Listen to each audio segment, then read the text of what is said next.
You know, it's been cold in America, and it's warmer now, and it's going to get cold again tomorrow in the next few days, some more snow and so forth.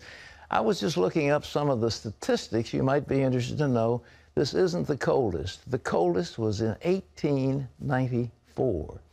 During that year, every single state in the Union had temperatures below zero. We haven't had that yet, but nevertheless, it's been cold. So much for the weather.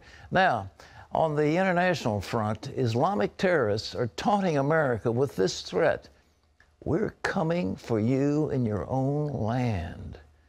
You remember Susan Rice just the other day said, well, it's not an existential threat to America. Listen to the new video from Al-Qaeda group calling Muslims to attack shopping malls here in the United States. They're the same savages that lost the deadly attack on a mall in Kenya, which killed nearly 70 people. Our Dale Hurd has that story. Here he is. Security officials are urging Americans to be vigilant after al-Qaeda's Somali affiliate al-Shabaab released an hour-long video Saturday calling on homegrown extremists to attack Western malls, including those in the UK and Canada. Here in the U.S., the video urges violence at the country's biggest shopping center, the Mall of America. It's the first time the group has threatened American shopping malls.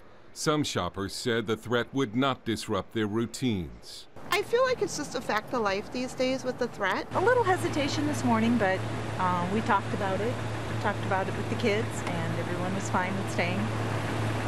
So we decided to stay.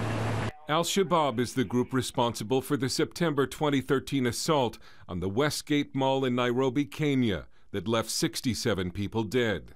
Although no specific plot has been identified, Homeland Security Secretary Jay Johnson warned Americans to be alert. We're in a new phase now, and I'm afraid that this most recent video release reflects that. The reason I think we're all concerned about this is because it encourages independent actors who could strike with very little notice. Elsewhere on the terror front, a desperate search for 3 British schoolgirls, all teenagers, who ran away from home to join ISIS.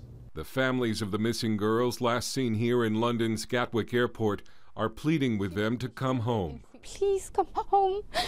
Mom needs you more than anything in the world. Get back home.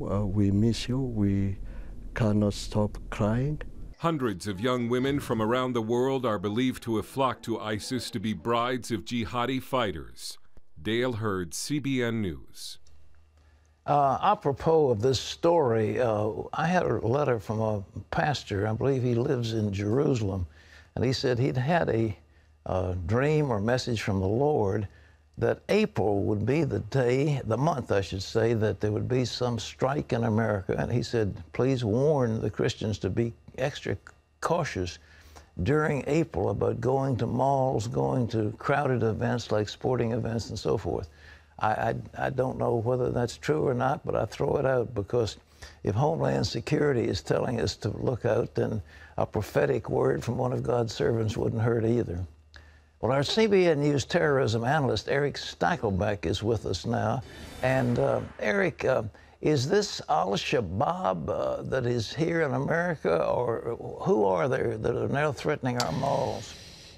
Pat, very, very dangerous group. Look, they are based in Somalia, which has not had a functioning central government since 1991. It's a terror hotbed, an al-Qaeda hotbed. So al-Shabaab basically, Pat, over the past few years has conquered a chunk of that country. Now, they've taken some hits in recent years, but they are still very active. And the key thing here is that al-Shabaab has recruited from right here in the United States, Pat, particularly in the Twin Cities, Minneapolis and St. Paul. That's right. Of all places, the frozen tundra of the upper Midwest is home to America's largest Somali Muslim population, Pat. Now, up to 100,000 Somalis live in the Twin Cities, dozens of them. Dozens of these Somali Americans, young people, have traveled back to Somalia since 2007 to join al-Shabaab, wage jihad there. Some of them have been killed there in suicide bombings, Pat. But the big fear is that one day they will return to the Twin Cities. That's where the Mall of America, the largest mall, shopping mall in the United States, is located, Pat. And that is the specific target. on this new al-Shabaab video. Eric, my heart cries out, and I'm sure yours too. Why?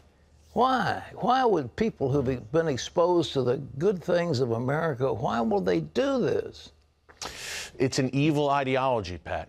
This jihadist ideology is evil. It's galvanizing. You know, I've talked to people who are very close to this jihadist recruitment process, Pat, and I've asked them, how does it work? And they say, look, they promise people the world. They promise that they will be part of a massive movement, of a new caliphate. They will be on top. They will be conquerors. And that's very attractive to a lot of young people. And we see that again and again here in the West. They reject Western values. It's interesting, Pat, because especially in Europe, you know, they are European, but they don't quite feel European, yet maybe they've never been back to their native countries like Morocco, Algeria, and these people are easy prey for these jihadist recruiters. It gives them a sense of belonging and, most importantly, a sense of power. Eric, you know, that spokesperson for the State Department is saying really what they need is jobs. This has nothing to do with jobs, does it? It's an ideology that captures their spirits.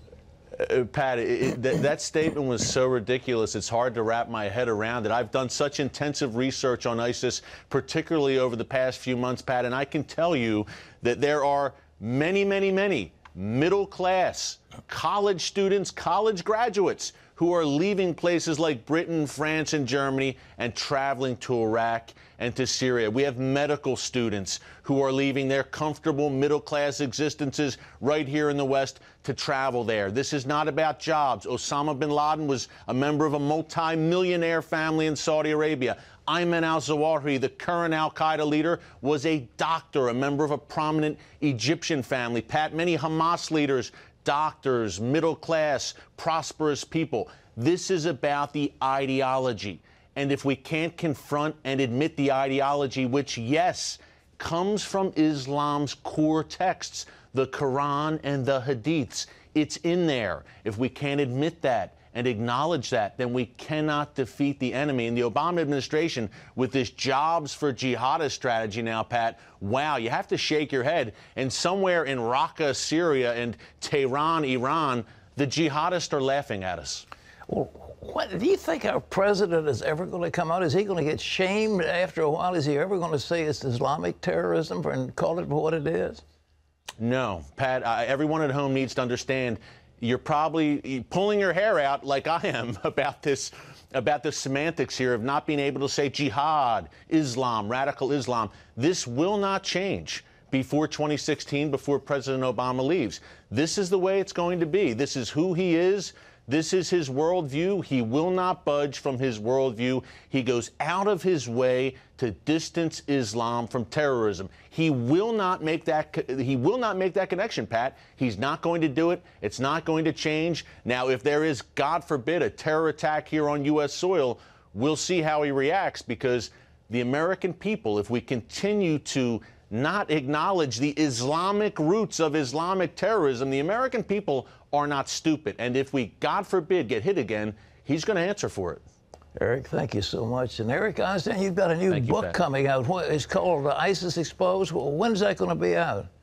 Pat, it's coming March 9th. I'll be in Virginia Beach on the club discussing it with you, and I'm looking forward to it. Thank you, sir. Do a great job. Thank you, Pat. Well, in other news, the mayor of Jerusalem fought back against terrorism personally on Sunday by confronting the terrorist himself. Charlene Aaron has that story from the CBN newsroom. Here's Charlene. Pat, Mayor Nir Birkat helped subdue a lone wolf terrorist Sunday night after he stabbed a religious Jew. The entire episode was caught on security camera. Here, the terrorist is seen stabbing his victim, who strikes back with a bag. Birkat was driving by at the time. The mayor, who was wearing a white shirt, and his security guard jumped out of the car and tackled the terrorist, who dropped his knife when the guard drew his gun. Israeli Prime Minister Benjamin Netanyahu told CBN News that Birkat displayed true bravery. I thought the mayor showed exemplary courage. He and his bodyguard assaulted the terrorists, prevented more injuries. Societies terrorized by terror need to show different kind of courage. They need the courage of governments who will fight terrorism and not knuckle under it, but they also need the courage of individuals to fight terrorism whenever that is required, and I think we saw an example of that yesterday. Mayor Berkat was an IDF commander who was wounded in the 2006 Second Lebanon War. This is the latest in a series of lone wolf terror attacks against Jews, mostly in Jerusalem, but also in other areas. Desexualization of culture has fueled the world's human trafficking problem. That message was delivered at the 4th annual symposium at Regent University's Center for Global Justice this weekend. Speaker and Exodus Cry founder Benjamin Nolo told students that cultural attitudes towards women must change in order to end human trafficking. What's not helping with that challenge is mainstream promotion of movies like 50 Shades of Grey. Nolo told CBN News that he is concerned that the film about sexual brutality has won such broad support. Now the culture seems to be moving in a direction of not just endorsing or promoting the consumption of women on the part of men, but the violent perpetration against women. It's kind of shocking in that sense to think that we have reached this point where, I mean, it seems like there is no conscience at all left whatsoever. And Nolo is currently producing a documentary that examines how our culture has become hypersexualized. Pat? The amazing thing about that 50 Shades of Grey is that apparently how many women have read the book and how many women are going to the movie. It's about all kinds of sadomasochism. It's about bondage, about whips. It's about boiling oil. It's about various types of restraints. It is an unbelievable story of sadomasochistic bondage of women. Women are objects. And to think that everybody is not taking it as, oh, well, that's just a quote, romance story. Please, Charlene. Well, Pat, the brutal cold temperatures are coming back to northern New England and parts of New York today, sending wind chills possibly as low as 30 below in some places. The cold weather will also cause ice to refreeze and could make driving dangerous. The cold isn't limited to New England. The Great Lakes are freezing over. Here you can see Lake Erie, which is almost totally frozen. Lakes Huron and Superior are nearly 80% frozen, according to the New York Daily News. And the Coast Guard is breaking up ice in Maryland. Winter storm warnings are also out for much of northern Louisiana and parts of Texas, Arkansas, and Mississippi. Storms and freezing temperatures are blamed for 22 deaths last week in Tennessee. Pat? Well, we had a little respite here in sunny Virginia Beach. It's some of the snow has been melting, but it's going to be like 22 tomorrow and feel like 12. Wind chill all day long. Snow flurries are coming. But as I said before, 1894, I remember it well. The winter of 1894, it was terrible. And we had to bundle up as every state in the Union, I think there were about 45 in those days, every state had below zero temperatures. So we haven't had it that bad yet, but we're getting there. Charlene? Well, if you want to be healthy, cut back on those sugary sodas, drink more water, and be sure to eat your fruits and veggies. Those are some of an advisory committee's recommendations that the government will consider for its final guidelines on diet later this year. The committee has eased off on its guidance for limiting cholesterol, so more eggs are okay. The committee is also backing off on stricter limits on salt, although it says Americans still get too much. The committee is also recommending the first real limits on added sugar, saying it's especially a problem for young people. And Pat, you've been saying this for many years. For years and years and years. You know, the last dietary guidelines, it turns out there was a staffer in some Senate office or congressional office someplace who had no dietary knowledge whatsoever. And he picked up a Harvard, a deeply flawed, I may add, Harvard study, and that became the dietary guidelines. And all the emphasis on fat, fat's bad, we got less fat, but we got to go for carbohydrates. And it hasn't been the fat, as Dr. Atkins, who used to be on this show, Dr. Atkins was saying, no, you can eat protein, fat, that's not the problem is sugar. Well, we eat about 240 pounds of sugar per person per year, and it's high fructose corn syrup combined with regular sugar, combined with every other kind of thing that you can imagine that is put into your food. Everything has sugar in it. So read the labels and don't eat so much sugar, because that's what's causing the problem.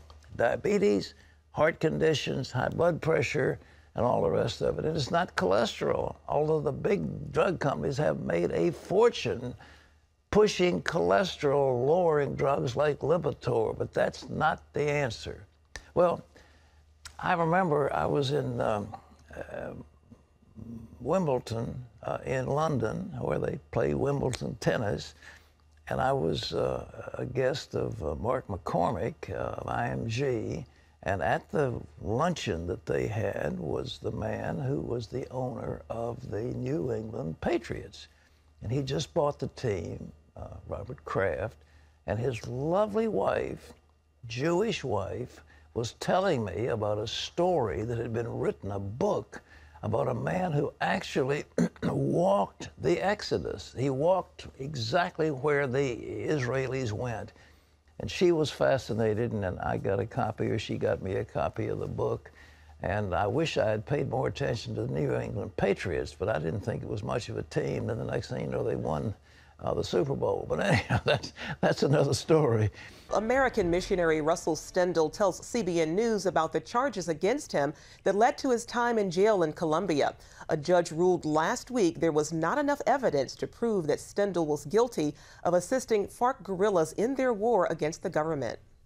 I was accused by the prosecutor of not being a defined person, of being seen with rebels, being seen with government troops, being seen with right-wing paramilitary forces, being seen with all kinds of undesirable characters. And I explained that that's the exact same thing that the Lord Jesus did in his ministry, but we are all equally in need of the love of God. And it's only as hearts are touched by the love of God that we can have peace. And Colombia desperately needs peace. You can learn more about Stendal's outreach to the Colombian rebels and authorities by going to cbnnews.com. CBN is reaching kids in Indonesia thanks to young Superbook fans. 17 young girls who want to reach and help disciple other kids about Jesus recently donated their time to help pack hundreds of Superbook DVDs. As a result, 1,000 DVDs were distributed all over Indonesia. The girls said they were happy that CBN was sending Superbook throughout their country so many more kids can watch it. Superbook has also aired on RCTI, the largest TV station in Indonesia, and it's also used in weekly Christian small groups. And you can find out more about what CBN is doing around the world by logging on to cbn.com/international.